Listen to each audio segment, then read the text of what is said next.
Hi, it's Leo from Made by Marley. Welcome back to our channel. So today, this is the piece. I'm just going to get straight on with it.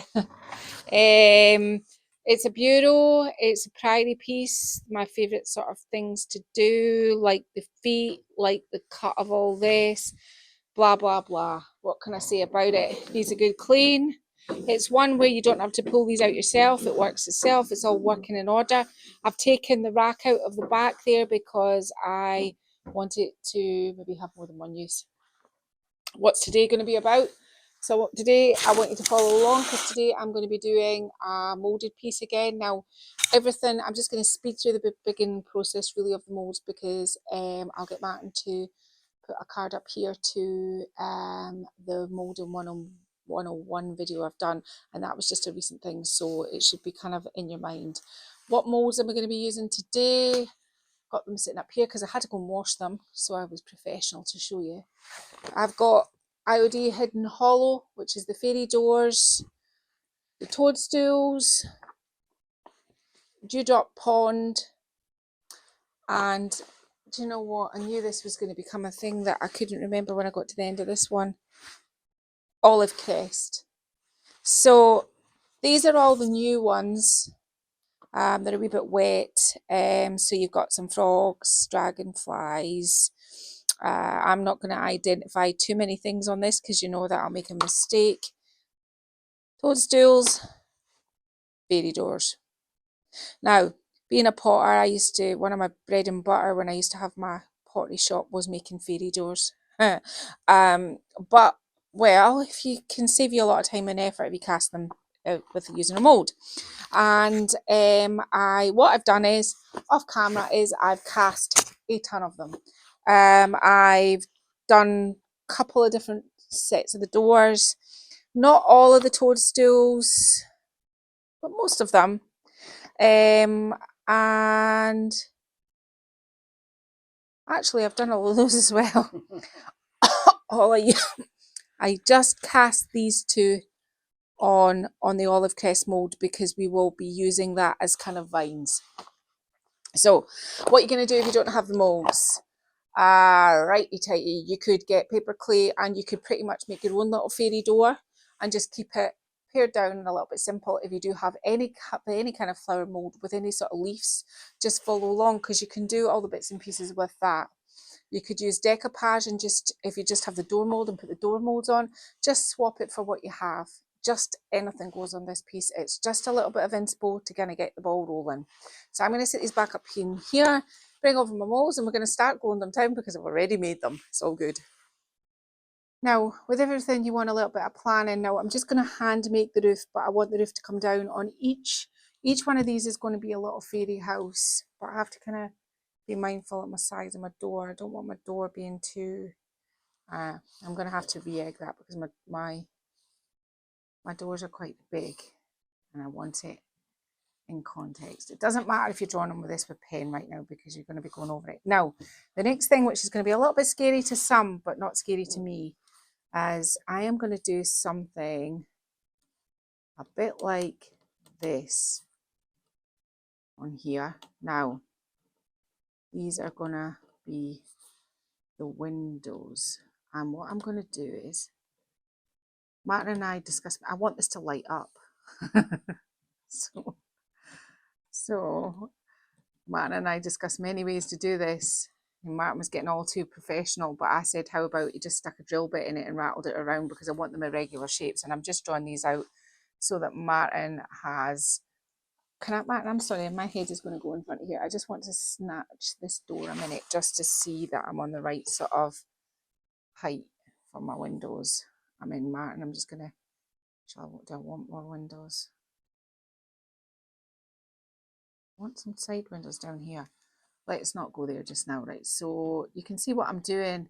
You don't want to be doing, I used to do this when I had my shop. You don't want to be doing your windows like this. You don't want it to look kind of childlike. You want it to look like it's kind of like a fairy house and it's a bit higgledy-piggledy and a little bit here and there, the way that their windows would be, something like this. I'm also, Martin, like life doesn't get any more difficult for you, whether you could do something like this, and I might do a circular panel in the roof. Something like this, Martin. I'm sorry. So I'm going to get Martin to try and make this happen. all I want, literally, this is what I've told him to do. I mean, he's going to probably maybe ruin a drill bit, but he's got millions of them, so it's not going to make any odds. But I want him just to drill a hole and rattle the drill around in it a little bit, so it gives me 4 irregular shapes on each panel. And this right now probably makes absolutely no sense to you, but it's all going to become apparent when it all happens. Because when you think about when I start to put like my windowsills down here and things like that, it's all going to start to make it's actually going to start to make sense. But right now I want them odd shaped as well, something like that. But right now you're probably thinking, this woman has really lost it this week, but this is all good. Anyway, I'm going to get on and get Matt to do that, and we'll come back, we'll start throwing the clay at it as quickly as possible. Okay, so the lovely Martin put me holes all over the dresser. Now, can I just, the bureau, can I just say this bureau was going free? The people were downsizing, and if we hadn't gone and picked it up, it was going to the dump. It isn't a priceless antique. Nobody needs to freak out. So we've put some holes in it, and if you just stick to the end, you'll understand why I've done that. Now, I've put a little bit of paper clay up here on a wooden board. All I've done to get some neat texture in it is I've just got some of this plastic, what are we calling this? Greenery. Fake greenery, Martin, you're right. And I've just put it in, and I've just put it on the clay and rolled it over the top. Sorry. I need a clay tool here to cut it out. So, you know, I thought it was all prepped and ready. This is just typical of me. Aha! So, you're going to need, for the roof, you're going to need 3 teardrop shapes about this sort of length. So this is the sort of length we're going to be going with, which is pretty much there. So I'm just going to pick a nice part, and let's kind of go, let's kind of go with something like this sort of shape. And I'm not even running it towards any of where my texture is. Yeah, that one's a little bit wonky. And I think I'll get my last one out of here. So this kind of, now as you can see, I'm not too worried about it. Clay is an amazing thing. The wonkier, especially when you do fairy houses, the wonkier they are, the better they look. Isn't that right, Martin? Quite often. Quite often, he says. Now, before you do anything like that, just good practice to kind of get rid of any of your rough ends. Just doing this. So I'm using the same glue that I normally use, which is a sort of no nails type glue. It's a thick glue, and I'll be applying the top parts with a brush. I'll be putting all the other molds on, which I'm going to show you in a minute with my hands. So I'm going to do one of these doors, one of these panels, and then do the other 2 off camera, just the way I normally do, so that you're not hanging around forever. And I'm going to go and try and be reasonably quick, because we've been through the whole molds fiasco recently, so you know what to do your molds. This is a wee bit different because I'm kind of like making this part up as I go along. So I don't want it to hit, I want it to kind of go over the top here, because we're going to do a little window here. So making sure the same way you do with your actual molds, you're putting that on and you're squeezing it down. You're making sure that you get into that sort of indent there, and you're doing something like this. Now, I do want a little bit of play in this. And sometimes clay just wants to go the way clay wants to go. So for some reason, mine wants to go this way. So this is my first part of my roof. And this is where you don't want too many heavy layers going over the top. And what you can do is you can pull them. You can pull your clay and stretch them so that all your we're kind of doing a sort of petally sort of affair here. And I'll show you about folding it in a minute. So it's a little bit thin down this edge, but this is going to work to our advantage. If you just fold that like that and sort of roll it, that gives some sort of interesting sort of texture. I'm just going to fix where I've kind of like made not a kind of untidy part up the top. Put it down, and I'm sure that you are going to take a whole heap more time than I do. But don't overthink it either. If you overthink things, then you never get anything done because you're too busy overthinking it. Just, you know, this is all about having fun. I think I think that is what my channel is all about. It's just about having fun and creating things that you like. So we are going to do something a little bit like this, but you can be quite clever at this point, but you don't want it hanging too far off your piece. If you kind of skip this piece up and lay this piece down beside it like this, you'll get a neat little kind of like it's part of the petal, and you can manipulate this to go whatever way you want and smooth it out.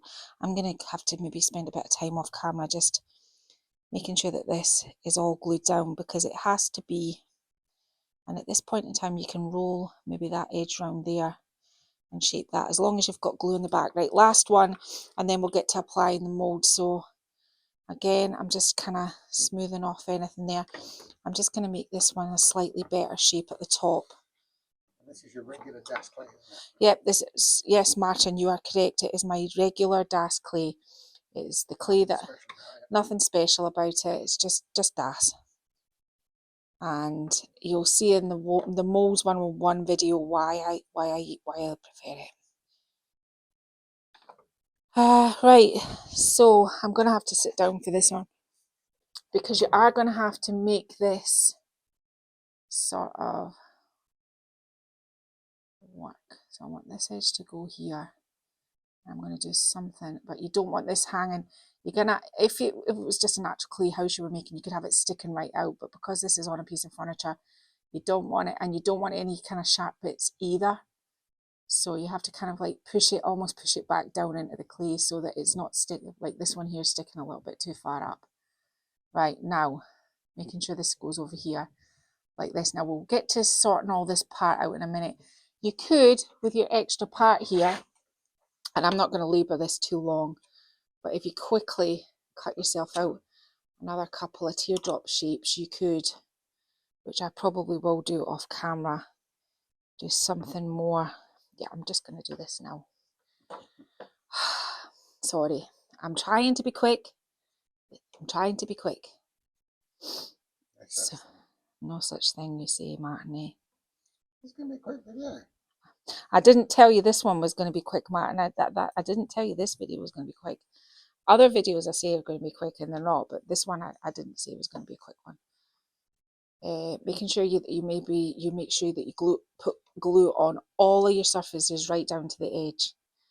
Now I want to manipulate this one this way this time, but give this a bit more of a sort of movement. Now it's going into a dip there, so just push it down into that dip. Make sure you've got no rough edges, and we're going to have something else up here. So let's get on to the casting. I'll let Martin show you what I've done off camera.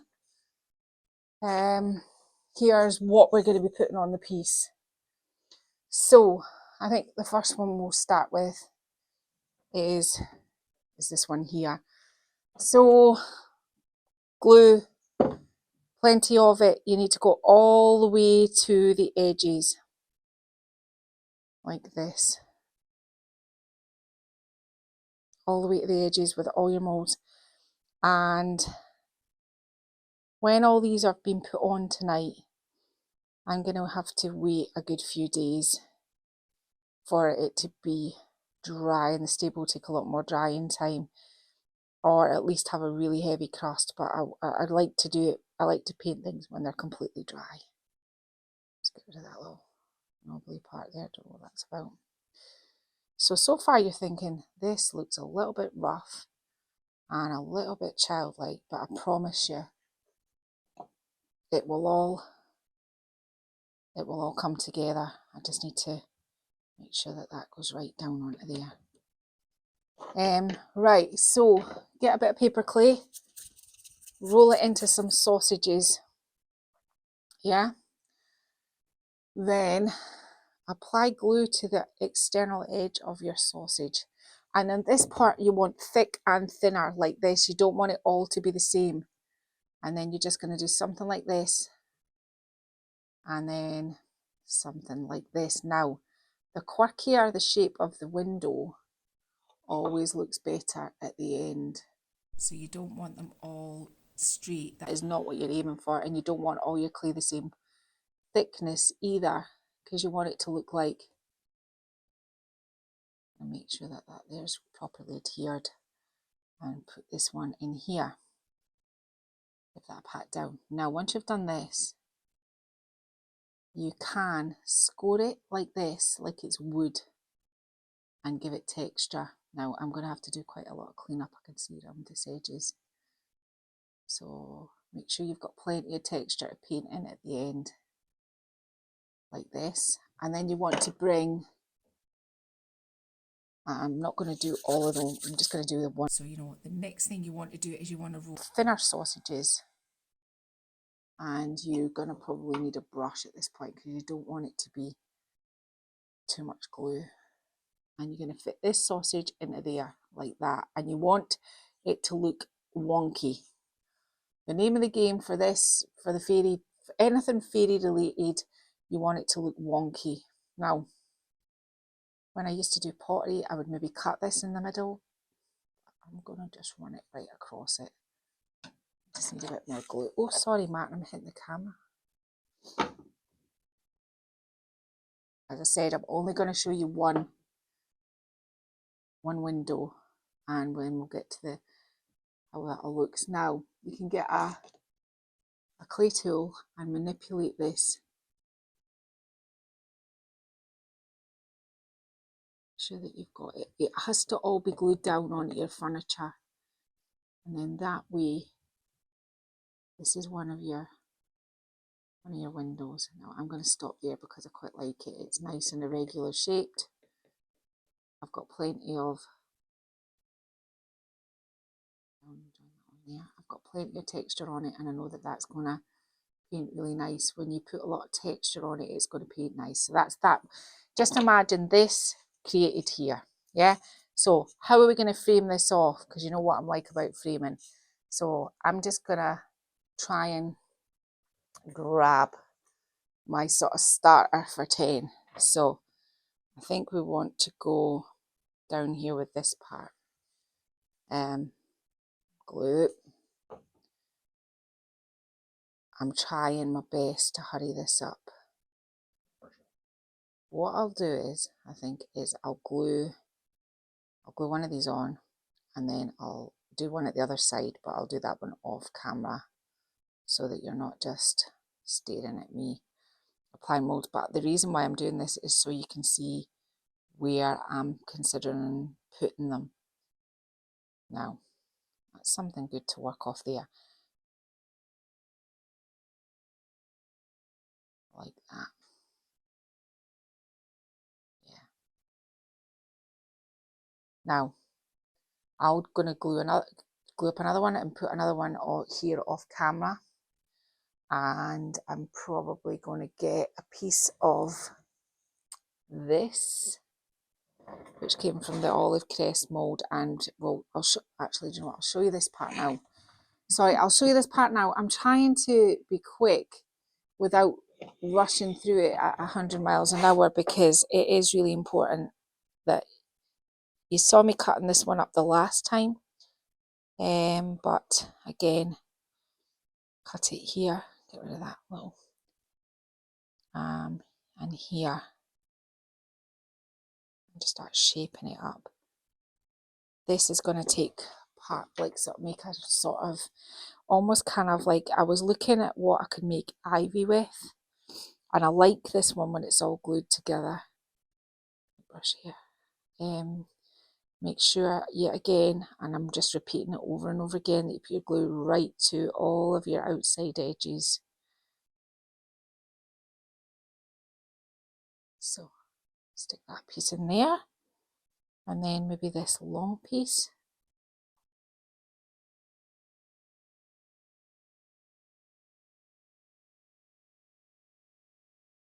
Bring it up to there, and then maybe put, and this is just one of the strips. I'm kind of working on my knee here, so knew that was going to happen. One there, and one here.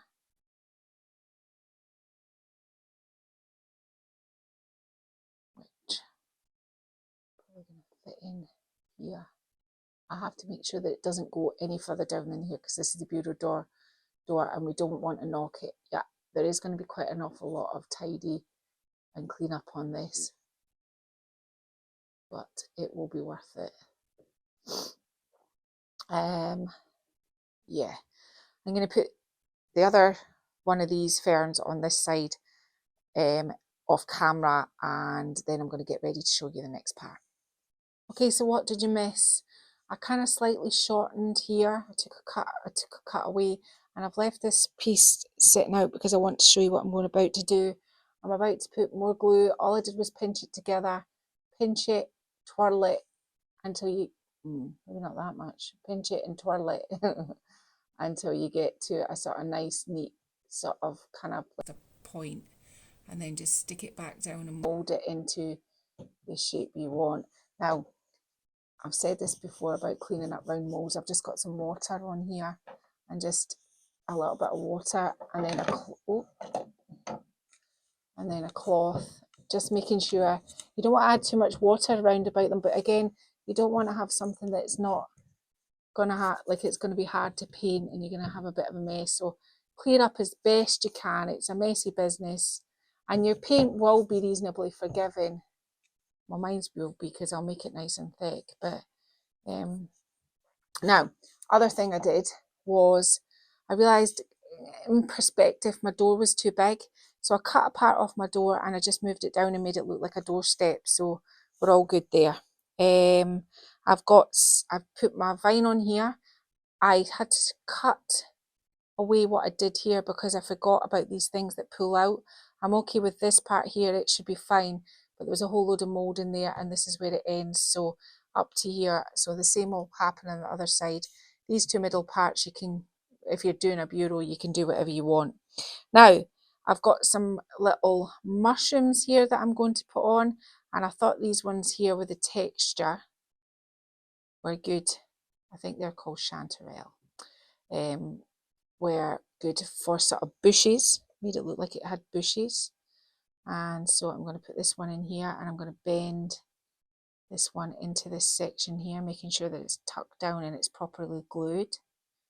Trying to get rid of my excess in there if I can. Yeah, might need a little bit of a clay tool there to kind of just make sure that that's it's all happy in there and there's no issues with that. I think so. And these little spaces down here, you could do, I think we're going to probably do that with paint, so let's just put some of these little ones down here. Now remember, this is going to fold back on itself, but there's a gap here, so there's nothing going to catch on this, so it can go here. That's okay. What I'm going to do about my bare sort of doorstep here, if you kind of roll little parts up, now you're going to need your brush again with this. Sometimes it can just be fingered, put on with like your finger, and then other times you just really need to put it on. You need to put it on with your brush. So I'm just doing little circles, kind of making it look like it's of varying sizes, that it's like a sort of like cobblestones, Martin. Yeah, you're right. So I just adjusted that. I mean, that's pretty simple to do, and just push that down into there. Yeah. Now, you can do even smaller ones in between. But that just finishes off my height on my door issue. I mean, I thought that looks too tall, and I thought I'll just whip it off and make it the doorstep. So that was all you missed. I just cut it in half, and when you do anything like that, then you're going to make sure that it's all stuck on, so that everything here is well adhered, and I'm happy with it. So what other kind of things we're going to do? So I'm going to get on and I'm going to do the same sort of process on these two and put about the same as much detail into these two, and then we'll come and we'll whip a whole load more onto these two, and then we'll get down below. Okay, so I'm just doing a bit of cleanup. When you're kind of making it up as you go along, there's a little bit more mess. It's not just like flowers and leaves, so you just have to kind of go as you go. Now, what have I done off camera? I put these joints in here, which were just sausages patted down into the joint to kind of define each house. And I'm going to have to do a wee bit of tidy up work with these. I want it all irregular, so that's fine, off camera. So I put my other 3 doors in with all having a doorstep. That's just to bring it down a bit. I did a different roof on this one and a different roof on that one. And what I forgot to show you was I put my clay in here, and what I did was I just rattled that into there like that. Now this might need a little bit of sandpaper in here once it's hardened, and again I just kind of worked in some sort of texture, and I've still got some of that to do off camera, along with these leaf joints that, you know, take your time over this. I mean, I'm kind of like rushing, but do a nice job. So you just want a lot of texture in it, because that's what shows up most when you paint it. So we'll get to that. I glued my little gecko on. I just want to make sure he's all patted down. I had a little bit of he's got a little bit of something going on with his feet. His feet were very, nothing to do with they didn't cast right, they did. It's just that everything was a wee bit soft. I put it quite near the little heater I've got in the stable, and I think what happened was he now looks like he's going the wrong way. I don't know, but I think once this is painted, now you've got to bear in mind with all of this that once things have been painted, it's had its first coat, it starts to really come together. And Martin and I were just saying, it never looks really good at this stage. It just looks a bit messy, and it's not my favourite stage of this. But wait till the paint comes on. Martin says wait till the paint comes on. So yeah, it's just about sticking with it, because it really doesn't look that nice right now.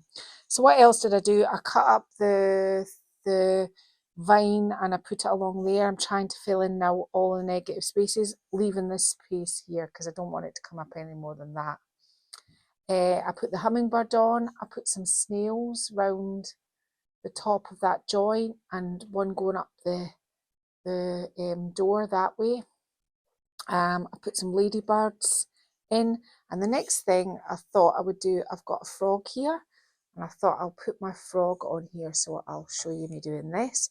And really, to be honest with you, the main sort of design was the part that I wanted you to see. But if you cast your molds, then really you're going to have maybe a different piece of furniture than me, a different idea than me, a different way to make it work than me. So I'm just really giving you the sort of, he's kind of not on his leaf there.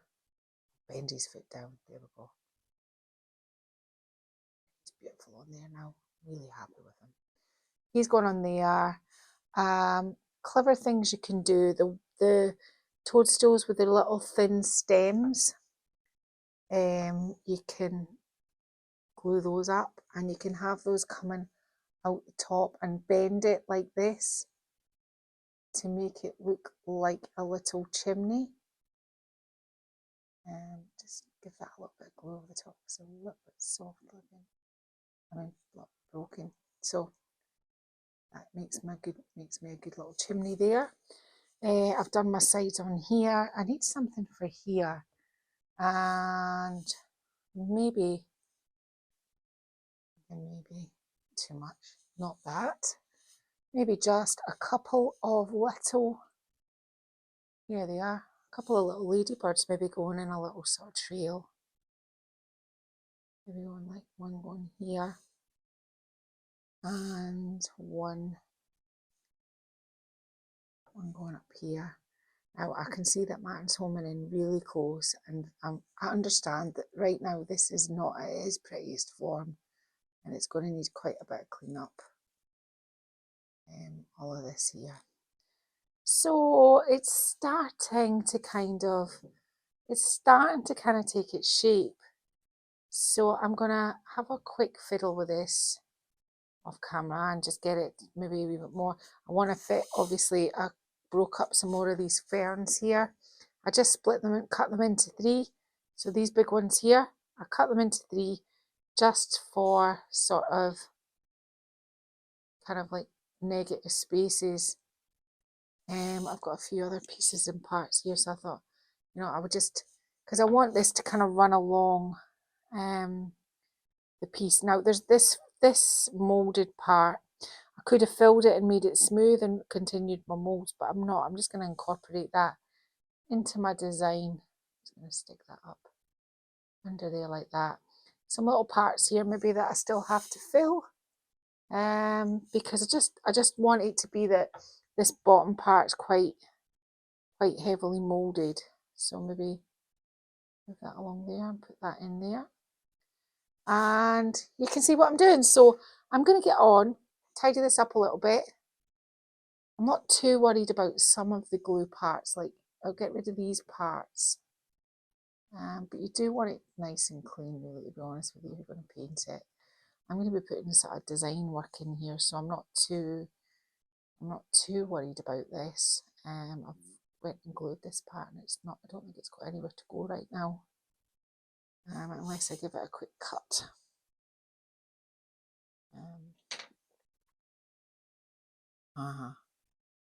Maybe cut it like that and just stick that, layer that up over there. Yeah, so I'll get on and do this, and then I'll quickly give you a rundown of what I'm going to do underneath. I'm going to get this glued down for tonight, and to be honest with you, this isn't a night I work on. We don't work on this night, but it's just that we want to give this its best opportunity to dry, so that's what I'm going to do. Okay, so what am I doing down here? I'm going to put some words here. So I'm trying to keep this part here sort of blank. So I want some movement coming in. I've got one door that I've put down the bottom of here and it's secure. And I've got two doors because I'm going to put one on the corner, on the back of each side. I'm not putting tons of molds, just a little bit of a suggestion on the door. So where am I going with this one? I'm just going to run that one up there like that. Now when you put them on, just bearing in mind that you got to kind of touch all the surfaces, making sure that it's pressed down. Now these are getting quite crusty actually, even in the shed, and I've only got a tiny little here, but it's been quite mild today, although it's quite late at night now, so there's this shocker.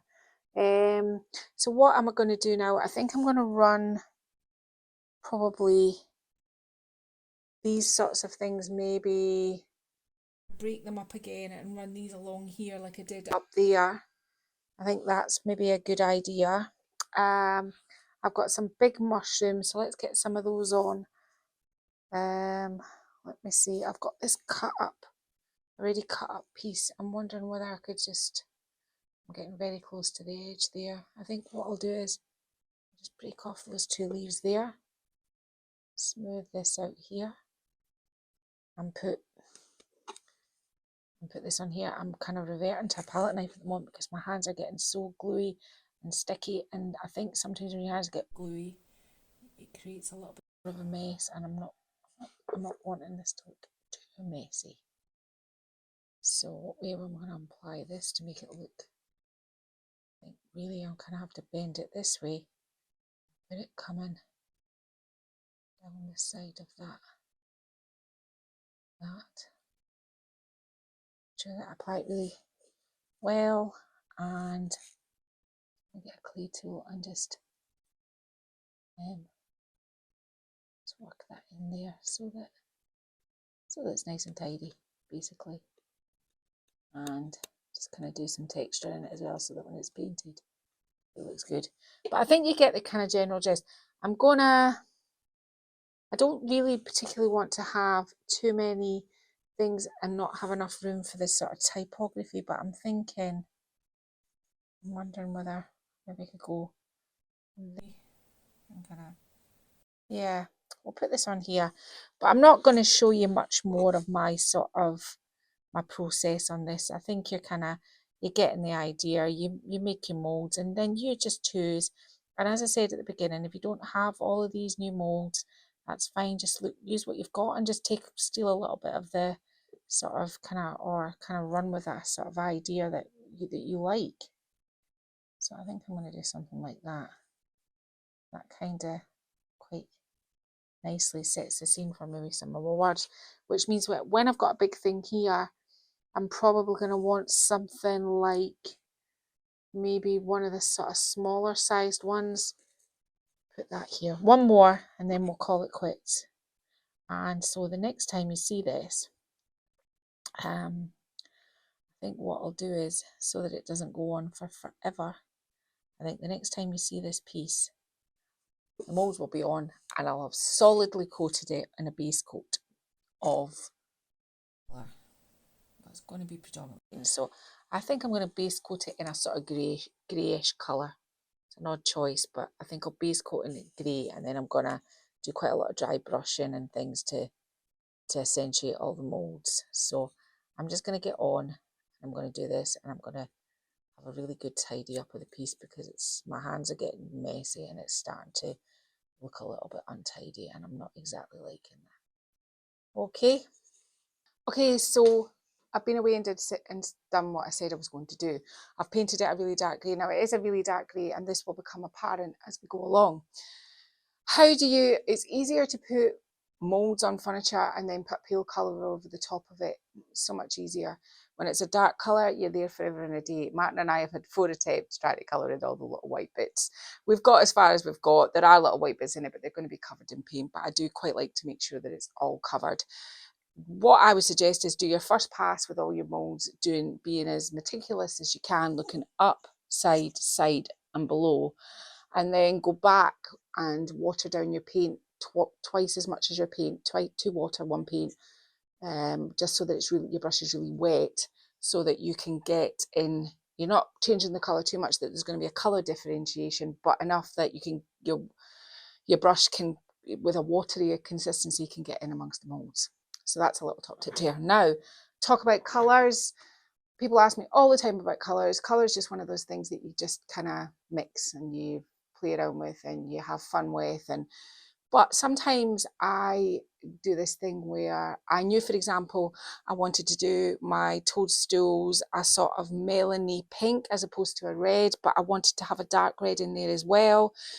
And I wanted green for my leaves. So a really easy way to do that is is to pick your colours. So I go into Pinterest and go, show me palettes with green and melon, or show me palettes with green and dark red. And what happens is, it doesn't do it all the time, but it'll give you rough colour hues of what sort of colours.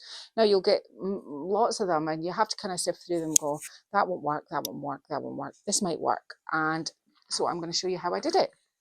I went to Pinterest. This is my copied sheet from Pinterest. These are the colours here. So very dark melon, mixed that one here.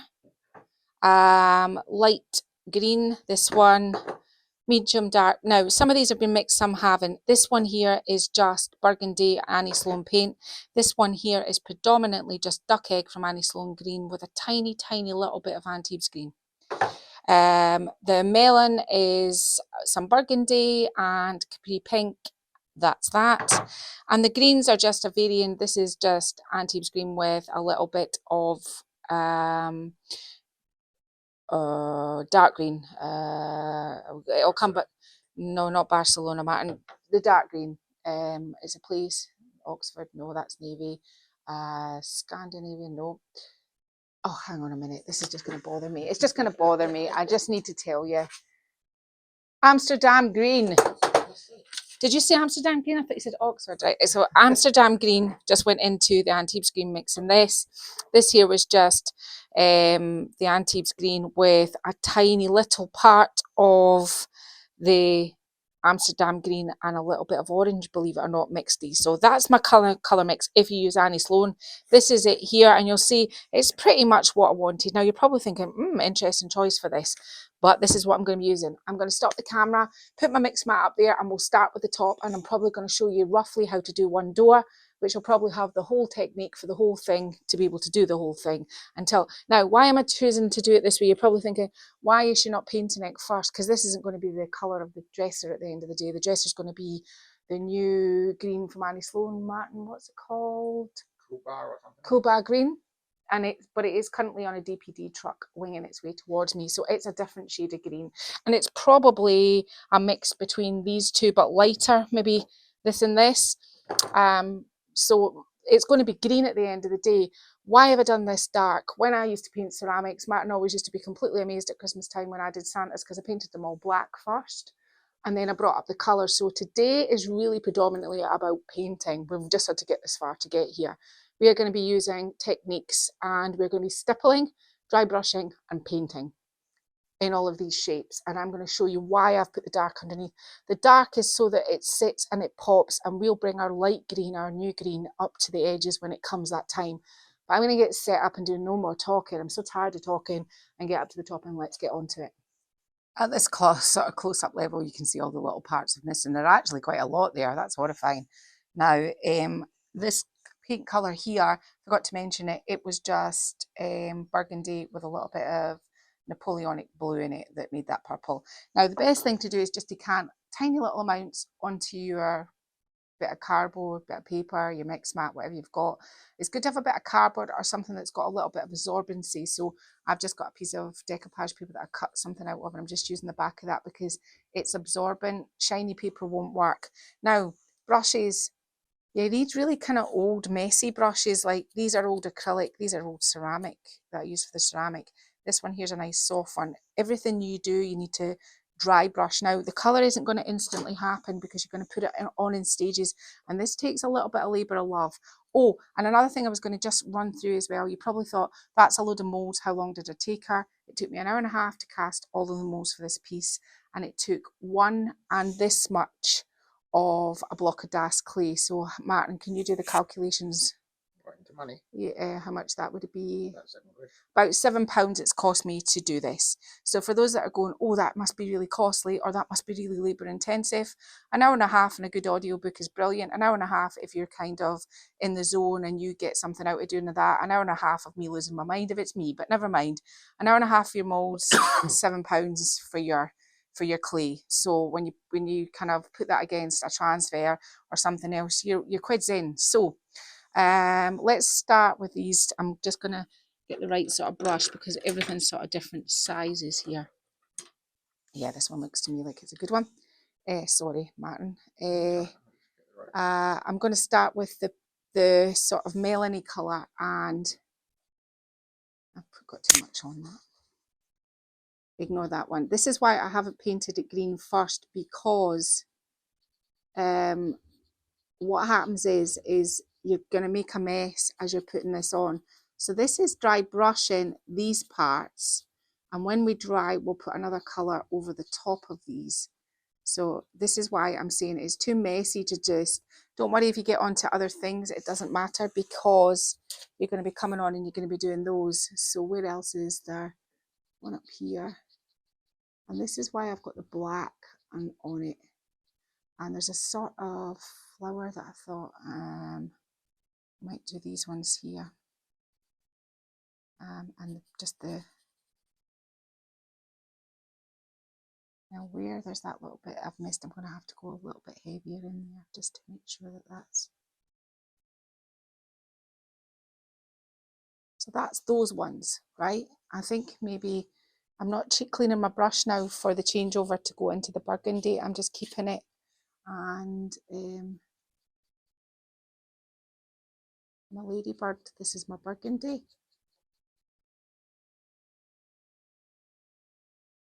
Again, you're not worrying about your background because it's going to be painted in. You just want to get your shapes down. Now this doesn't take very long to dry, but what you can do is they can dip back into the burgundy, offload your brush, and then you can do like a little bit of a highlight in a red, just a little bit of red in it, just kind of cheer them up a wee bit.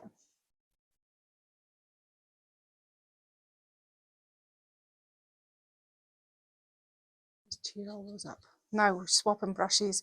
We're going to do the door next. So my base coat for my door is going to be the really light bluey green.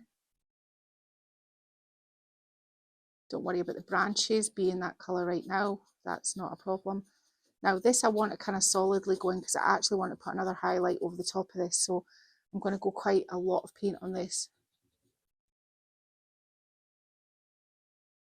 Don't worry about the branches now. Branches are going to be a wee bit of a problem considering they're not in our sort of the colours we've mixed up, but we might put a little bit of white in there, so we'll see what we can do. So I'm just going to do that just now with the doors. The branches we could mix maybe out of 2 different colours. I'm just changing my brush here, and I'm going to be doing my greenery next. So I'm going to go in with the darkest green first of my two palette colours, offloading my brush, and you're just avoiding those little kind of,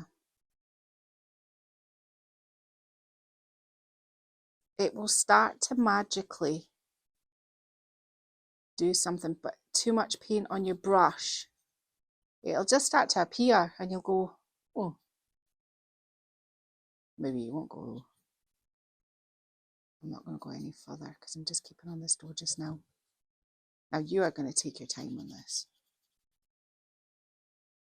This is probably going to be way longer than casting any of your molds was. Now I'm just going to, this isn't quite dry.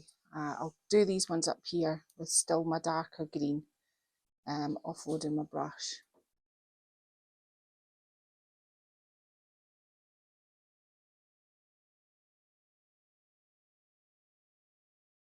Put all these in here because we're going to go over with the lighter one which will highlight them. So this is why I'm saying it's more a sort of brushing, stippling kind of technique, not so much painting it up to there, the root of the house, and around the sort of, are we calling this a dormer window? I don't know. Now, I'm changing my palette because, and don't worry that the ladybugs are going to disappear because I'll highlight them out. But I need another brush now because I'm going in with the burgundy, and the house itself is going to be this burgundy colour, but I'm not painting it all in. I want the dark colour underneath. Now, while I'm doing this and you're seeing me do this, I'm just going to talk about, I was explaining to Martin this morning the difference. You don't want to take your paint into those roots. You want to have that dark showing, so you're kind of just, you're just going round it. You're not taking your, you not understand, you're not going in so that it's all, I'm taking the paint off it here. I'm rubbing so hard with this brush. This one's quite a rough one. So I was explaining to Martin this morning the difference between what I was looking for here. I'm just going to swap my brush. That one's a wee bit hard. I'm not wanting a cartoony house fairy piece. I'm looking for a whimsical piece that is more sort of adulty, if you know what I mean.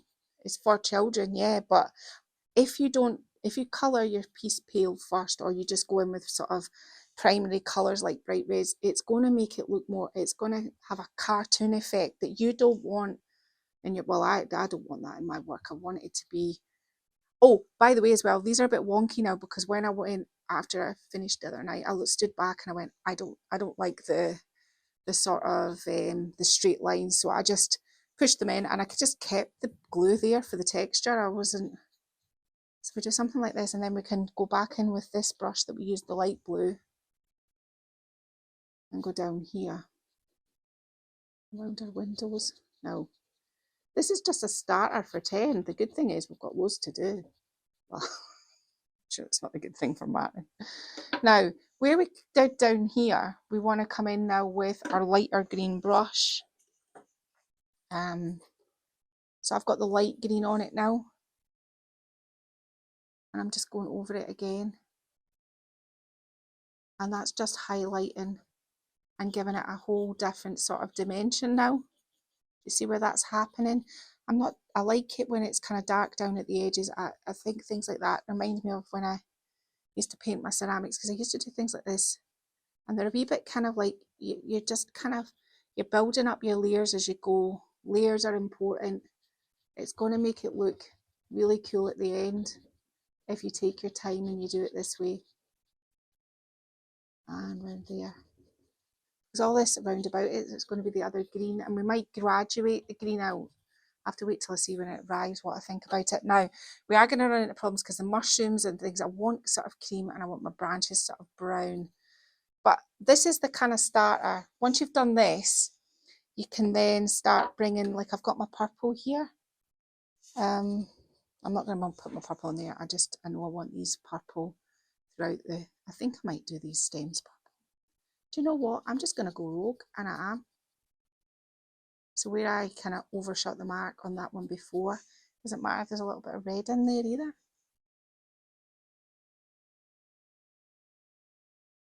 Yeah, and I'll highlight these. And what I would highlight them with is the really light blue. but my brush is a wee, I mean, it's going to be too wet to do, but it's just going to smoosh together. But if you can imagine,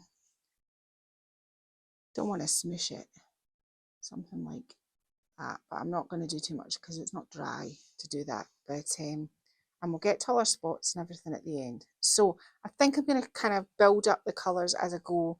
I want this window up here to be, the light blue acts mostly as our sort of our highlighting colour, so we can highlight our leaves and give them a little bit of, see, and that's just the lighter colour. We'll do that one there white. Actually, maybe I wrote the wrong choice. We'll just go back over that because that's how I roll. Now I'm going to go on and I'm just going to kind of repeat this process and get everything to the first, second, maybe even the third layer. So you've seen me do the first, second. I'll do the whole top with the first and second layer of these, just my same colour palette. And then we'll come back and we'll see what you can do next to bring it all out. Okay, so I brought it all to its second and third lot of dry brushing. It's just building up the layers. Now I had to add, this was actually a sort of beige colour, but it's come out quite pink with all the other colours. So what I've got here is just, I'm just dry brush that off there, just offload it. I'll just start putting in the paint. What I'm kind of doing now is just highlighting things that need a little bit of a highlight with some white. So I'm thinking I'm going to do the snails and probably maybe something like that on toadstools and on these ones here, because I don't like them looking so pink.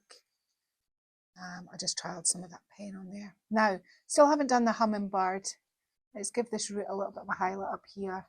But this is just like what you have to do now. You just kind of work your way through putting on highlights where you think you need them. Now, you can use things like, to bring all your details together, you can use things like acrylic pens. So you could do just some tiny little, something like that on your little toadstools, just to make it look kind of a bit more sort of like it should.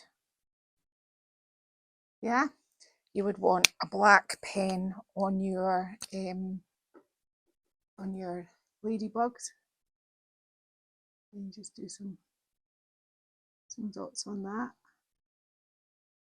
You really need to make the head black there. Yeah. So I'm just going to start putting in detail, and how much detail you then go to at this stage is really kind of up to you. I mean, these little berries, if you wanted, you could do like a little white highlight on them. And I probably will do this because that's what I'm about.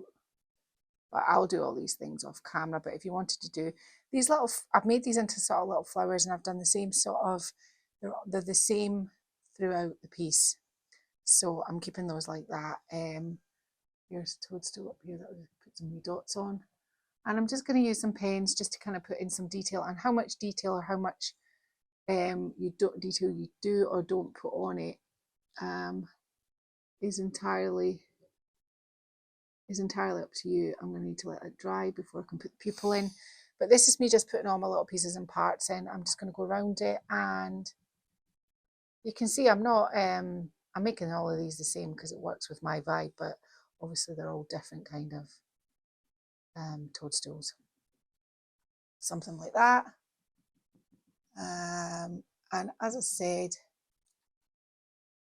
you have to kind of like keep dry brushing it until you're happy with it. If I wanted to put, for example, like a highlight around my window here, I could do that for when we put lights in it, you know, something like this.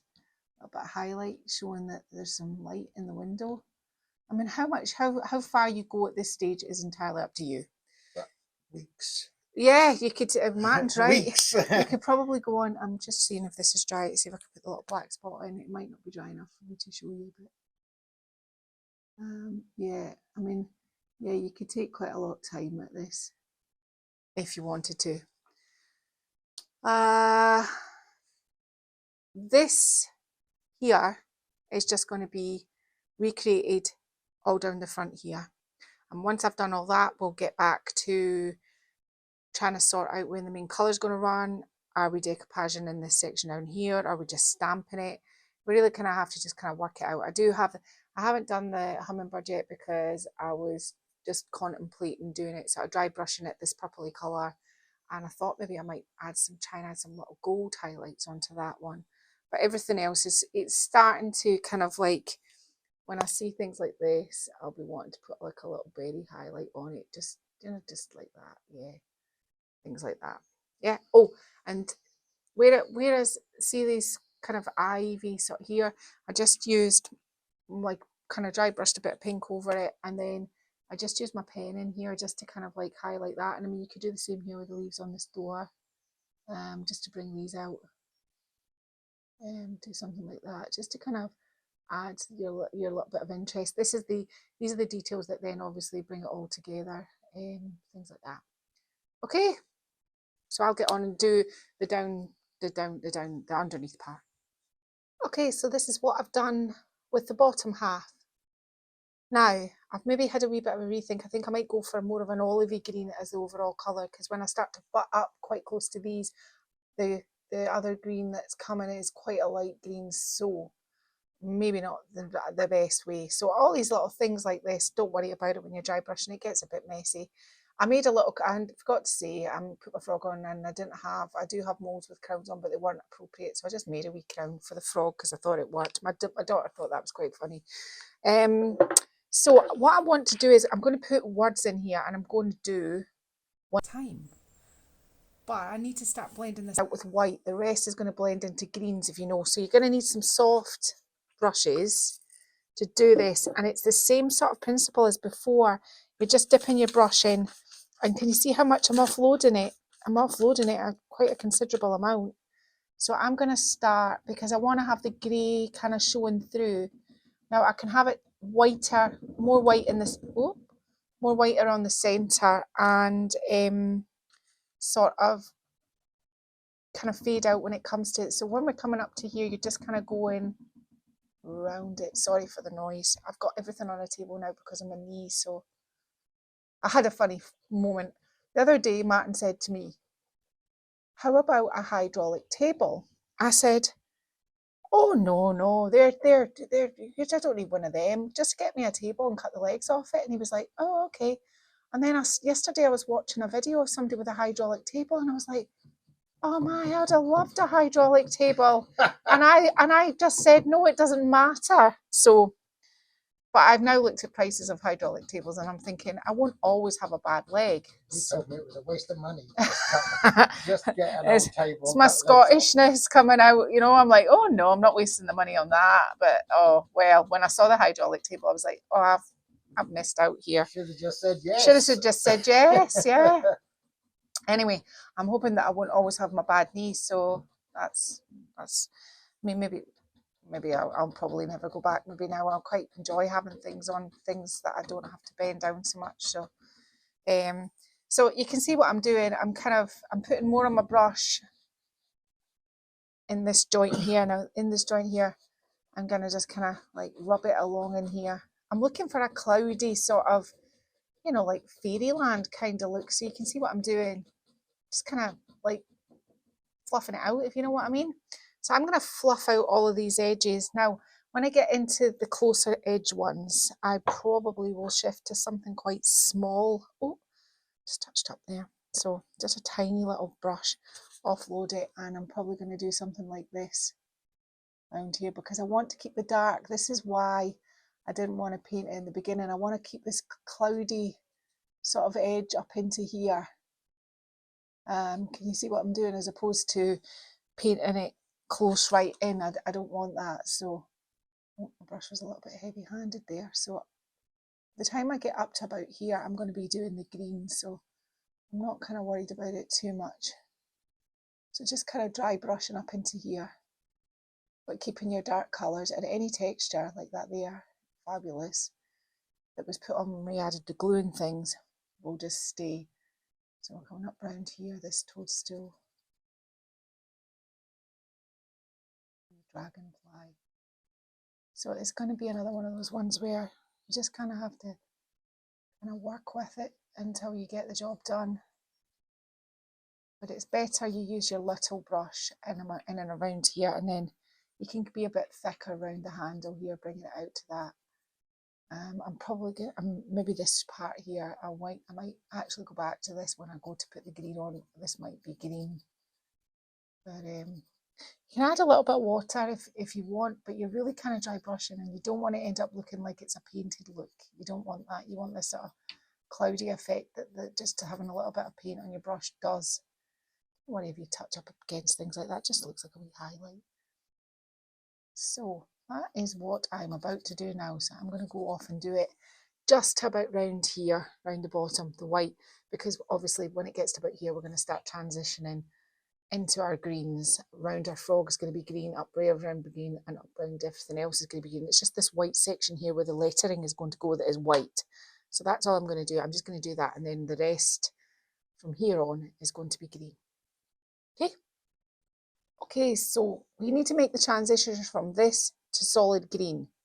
So the easiest way to explain it is to do, so there's your solid green, which is Annie Sloan's olive. So we'll take that down to here because I've already been kind of working on it just so you can see it in two different parts. Now, then what you're going to do is you're going to need a smaller brush at this point. Now, this brush is not, it's already kind of got, I'm using two tiny brushes in my blending brushes, so you need a little bit of white, just a little bit to kind of start you off.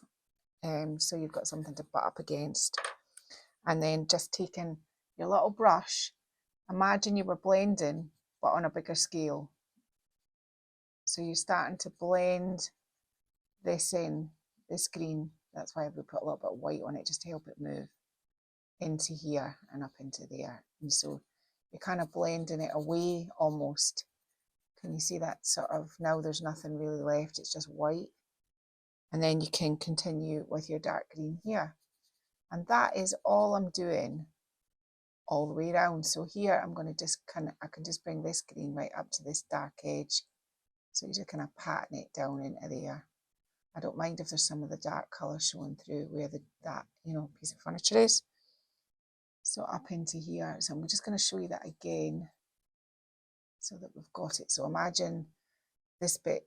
So we're kind of like, this would be solid green. I'm trying to find a bit where there's a gap. So here, it's just being silly. So if I do some white here and just do some white around here, just to give me something to blend up against, and then come in with my green again. So there's my solid green line. And I'm just going to bring it in as close as I can and then start blending. As if you were blending with just a great big brush, but you're not, you're blending with a tiny little artist brush. Take it down into there. You're just kind of going to get that sort of cloudy look. So up here, I'm going to make it the dark green, but I've got my white already.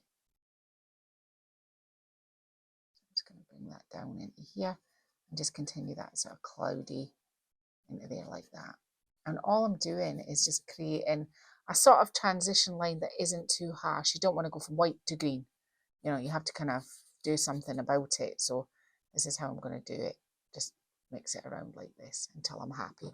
So that's all I've done. And I've done this part down here so you can see. Obviously, I forgot I had a turtle or a tortoise down here. So I've done this part here. And this is the transition. In fact, this transition line could be a little bit softer. So I might just soften that up. But this bit's the only bit that's going to take a lot of time with the blending, because once you get onto the big main parts, like up here, it's all going to be green until we get up to the top again. So it's just about blending it in just now.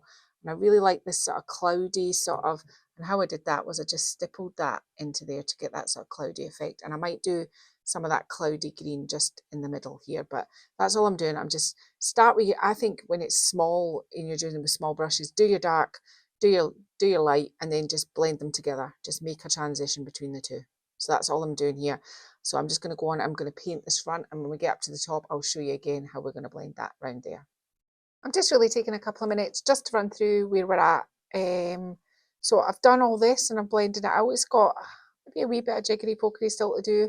Some finer bits, like I don't like that line there. That needs better transition maybe there, or maybe I might keep that sort of transition. What I'm doing here now is I'm just sort of highlighting around this frog. The same principle, I'm taking the white into here just to make them stand out a little bit. I'm just taking the white and then I'm just dipping my brush into the green, and I'm just kind of highlighting them and kind of blending it up so that he's got a bit of a he's got a wee bit lighter round about him, just to give him a little bit of juice, really. He doesn't need a frog with juice, especially with one with a crown. So that's all I'm doing there. Just and then what I'll do is I'll just dip my brush in the green and I'll just make that sort of almost disappear back into the green along here and along here. What I've been kind of doing is kind of running my brush down in here to give it a little bit of sort of almost interest. I mean, and I'm leaving some of it dark as well because I think that's going to give quite a good look to it. I'm hoping anyway. So that's all I'm doing here. I'm working my way up. We're very soon going to be up at the top once I've done these two parts here, and then we'll see what we're going to be doing. I think predominantly what I'm going to be doing the top is doing from here to here the white, then the green, then the white round the houses again, and the green. So it's pretty much similar to what we did down here. So there's not going to be anything different added, but it's just another part. I'll do one of the houses and I'll show you what I'm doing, just so that you know what I'm about and what I'm kind of doing. So that's all I'm doing. I'm just kind of playing around with this. This is the kind of part that if you want to do something like this and you're looking for that real whimsical look, you have to take a wee bit of time to kind of make it look whimsical. You can't just do it in blocky sections. It has to all look kind of blended and sort of whimsical. And I actually really like the colour choice of using the Annie Sloan's Olive. I think it's making, when I add the white, a sort of mossy look. And I'm actually thinking I've got some dried moss off my wall. I might see if I can crush that and maybe add some real moss to this. Martin's laughing. We'll see how. Yeah, why not? Why not, Martin? Why not when you've got nothing better to do? So I might do something like that, but right now we're at this sort of stage. Okay, so I'm up at the top now, and the top is the same principle as how I showed you below. So we're taking our green probably to about here. Yeah, probably to about here, and I'll show you this part here. And then we're going to get a white. Hang on, just find the brush I was using. I've got about 40 brushes on the go right now. I'm just using a little one for this because I want it to go into here. So then you're putting your white into here, but you can bring your white up the sledge. Now if you've got a smooth piece, you don't have to do this. You know, you can just work it along, but it's kind of tricky getting it in as far as here. So I'm just going to bring my white and cloud it out here, and then I'm just going to come back in with this brush and start blending it all the way like that. And it's just exactly the same principle as it was down below. I'll put a little bit more white here. You still want to keep your dark lines round. I've got a bit of texture in here because this is where I originally had this part and I moved it along, so but that's okay. Bring that out to there. And then I'll have to dip back in my green to get there. Now I've got a bit of a problem I can already foresee because my little gecko or lizard is this sort of green, so I'm probably going to go round him with. So this is all I'm doing. I'm just kind of like picking out. I want to keep a nice dark shadow around him, so probably something like this on this side, and maybe bring this white up into here, and then just blend it down into there. So you're just going from one colour to your next until you get this exactly how you want it. Brush is a little bit big there, so I'm just gonna down into there like that. Okay, so that's all I'm going to do up the top. I'm just going to put my white around my houses and blend it out into my green so it's got a nice cloudy blended look, just like that. All right, Martin's just giving you a quick once over of what's happened. I've used my pen and done some bricks and sort of detail on my houses, and everything's all kind of blended in the way I want it. Now, it's not a kind of full-on blend. The kind of blend we're going for is that sort of whimsical blend. It's kind of different, if there is such a thing as a whimsical blend, but you know what I mean. So what I'm doing now is I'm just working on these side panels here now. The thing about the side panels is I just brought the green round so that I can blend it up closer. So I'm just, oh, there's a bit much paint on there. I'm just doing my hummingbirds, which is going to be here. And I'm going to move on to the same sort of, I don't know what's wrong, I keep putting too much paint. Same sort of drill as I did on the tops. Oh, sorry, on the front, as I'm doing on the sides. And I've only got this little sort of edge, this little corner. On this side, it's on this side. On the other side, it's on the other side. Just so that when people look at it, it's got a little bit more sort of interest. But this is all I'm doing. And it's just the same, exactly the same as I did on the front. So I'm going to get on and I'm going to do this. And then the next thing we're going to be doing is I'll put it back up on the table and we'll look at getting the stamping done for the words, and then maybe a wee bit of flower decoupage, I'm not quite sure, haven't really thought that one through yet. And then we'll get to looking at sealing it, which I'm going to be using wax for this, but I don't think I'm going to put too much dark wax in it. I don't want it to be too dark. So you know, I'm just going to kind of work with what I've got, kind of thing, as opposed to, you know, like put too much dark wax on it. It's, you know, I think this piece is predominantly, I mean, my little granddaughter, she would love this. But Martin and I are just about to do a whole makeover in her room because she's about to get a little brother and they're going to be having a shared space. So it's really difficult for me to, I don't want Poppy's side of the room too girly. I've got to have to, there will be, for all those grannies and grandpas out there who do up furniture, I probably will do a couple of pieces and maybe even show you the room nearer the time. It's not very often I do room makeovers, but I normally do them at my daughter's because I mean, being an artist herself, she doesn't have time for things like this. So yeah, so but I think it's a really nice sort of children's piece, but I couldn't see, you know, I can see an adult really quite enjoying this as well. And I know a few adults that buy my work that might, you know, think that this is a good idea. So I'm just working away. I haven't actually got the right colours down here. I'm just showing you that I'm dry brushing it right now. I'm going to get to the right colours for that in a minute. Okay. Right, so we're just about to stamp. I'm just showing you this. I'm just wet distressing some of the edges back. I've done that to most of it. Just wet distressing is just like sanding. It's just less messy. So yeah, that's all I've done there. Nothing big. Right, so I'm going to start stamping my letters now. I want them all sort of kind of childlike. So I'm just doing them individually as one. And let's see how we go. I've not got them on any mountain sheet or anything particular to do this, so we'll see how this goes. And this is where you realize that I can't spell.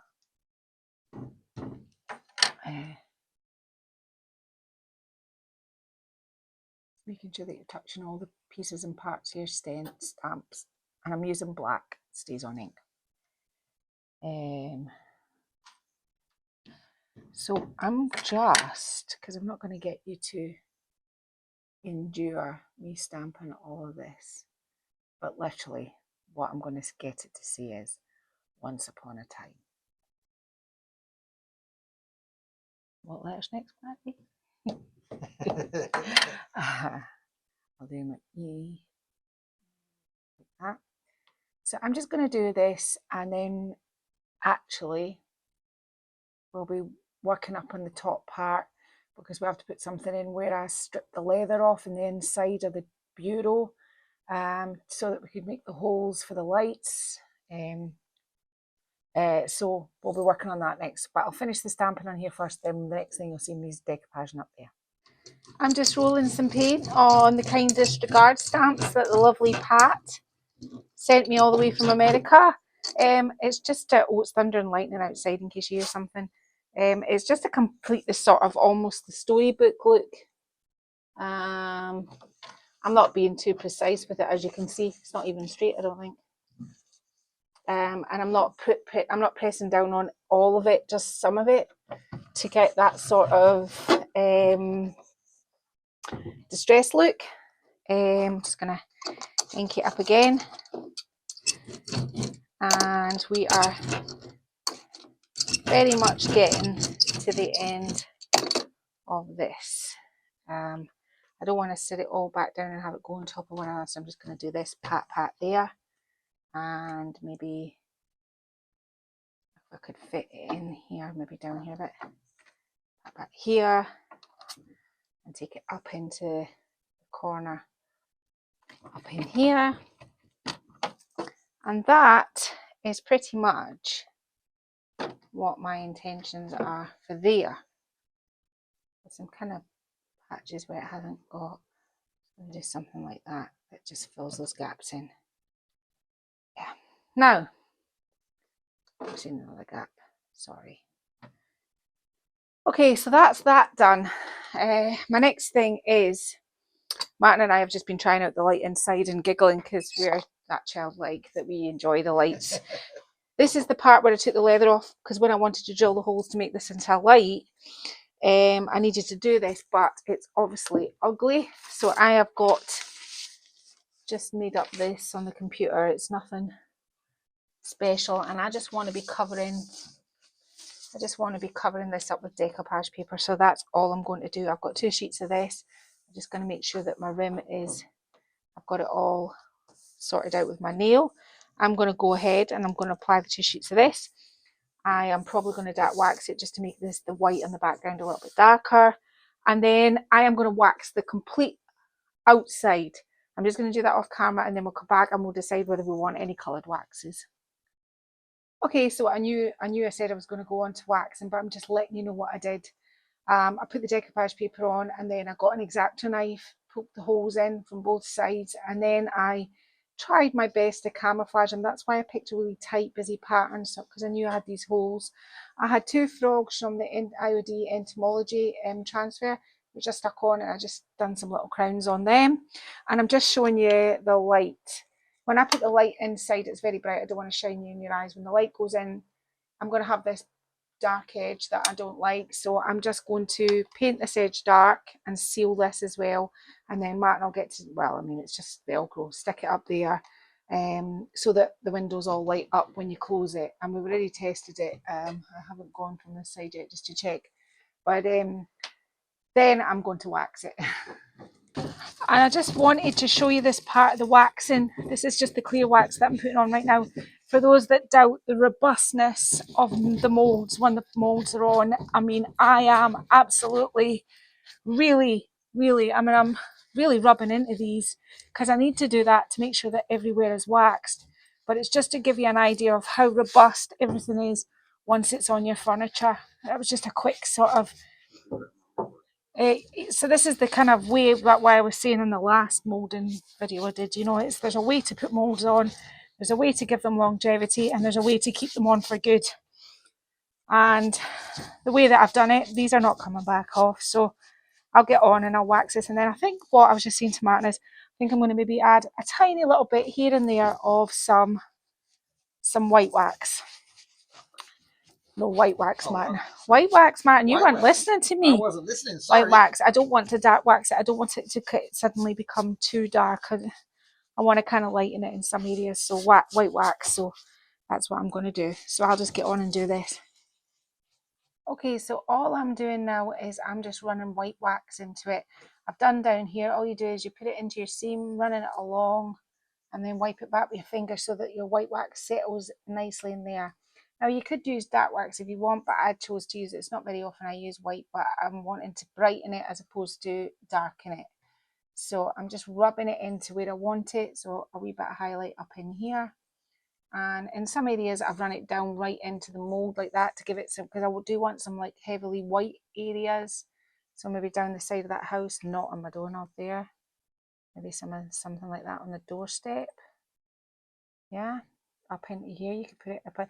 Now, because I've cleared wax this, I've got complete control. If I don't like it, I can just get some clear wax on a cloth, and I can get rid of it. So that's the beauty. And I don't even know whether I should say it again, but I will, just because I say it in every single video where I use wax. Always apply your clear wax first, just so that you can get rid of it. I once had a terrible experience with dark wax, and it's really difficult to get off. I mean, if you do have a wee mistake, you can try rubbing it off if you haven't put your clear on first with some clear on. If you've been using dark and you've got no clear underneath it and you want to get rid of it, you can try kind of using the eraser technique if you've done it, but it's best to just do it right in the first place. I have made every single mistake when it comes to furniture known to man. If you ask me, I have done it. So this is why I kind of got my sort of groove now in my 50s, because I've done it all wrong before. And once you've done it all wrong, sometimes it takes problem solving. You've done it wrong a couple of times, you still can't get it right. And you have to go away. And I mean, when I first started doing things like this, there was no YouTube, there was no way of finding out. You just had to kind of do it and see how it ended up looking and find your own sort of vibe. But yeah, so you can see what I'm doing. You can, if you see in this area here, it's lovely and light now. It's got that sort of kind of even more sort of that whimsical look that we were going for. So I'm gonna go off and do that now.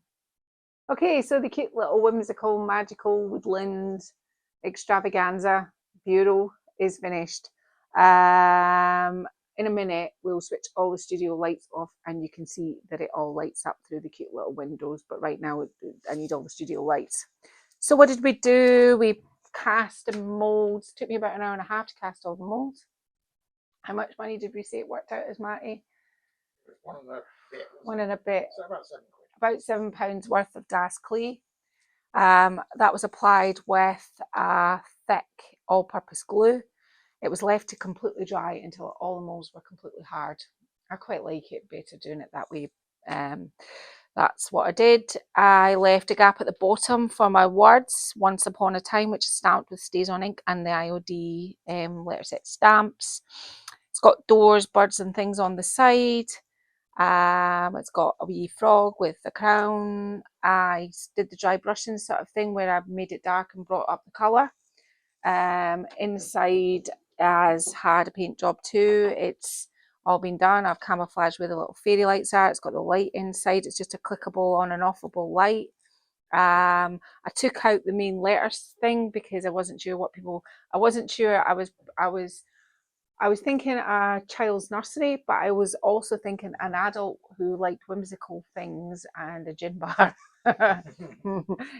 Either or. But it's not just a piece of furniture. It's, you know, it's something to keep forever, I think.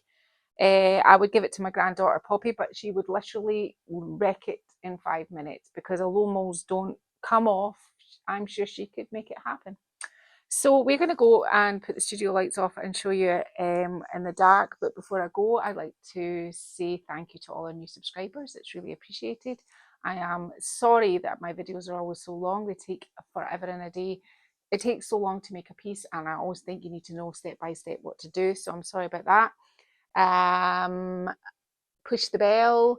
Don't forget to like and share. And another thing that I want to ask this week is if you leave me a message in the comments, which is there anything specific that you would like to see me do?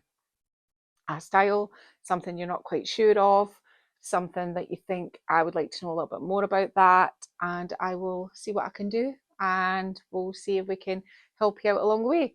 So I've been Lel from Made by Marley. Wait till the end so you can see it all lit up, and I'll see you another day. Thank you. Bye-bye.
there we are, we've switched off all the lights and you can see the little glow through all the little windows.